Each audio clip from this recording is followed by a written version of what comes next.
Oke, jumpa lagi sahabat. Sekarang kita berada di episod yang keempat. Kita buang rumput guys. Dalam bekas lama ni, kita buang bagi dia clear, baru kita boleh tanam kita punya kangkung guys. Wah,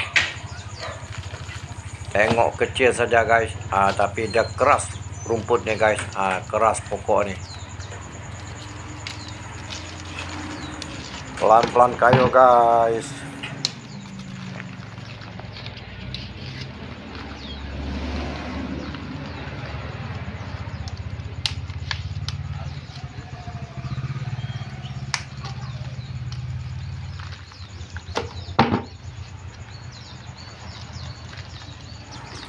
Oke, ini dia sahabat. Baru siap satu. Baru siap satu sahabat.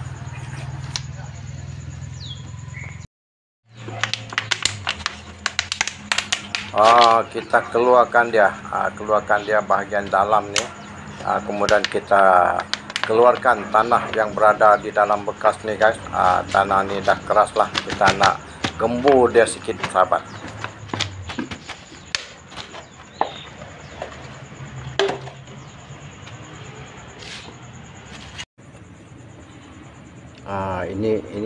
Ini botol dia guys. Dia 2 lapis.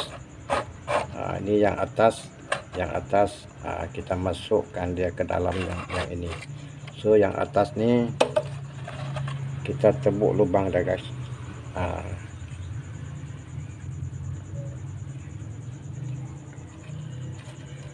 Kita tebuk lubang.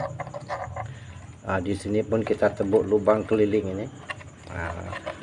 Supaya bila kita siram dia nanti, air dia akan keluar melalui lubang dalam ini. Air akan bertakung di sini sahabat.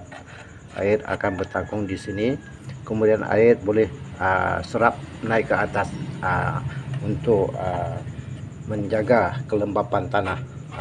Sebab itulah dibuat begini 2 lapis guys. Macam ni.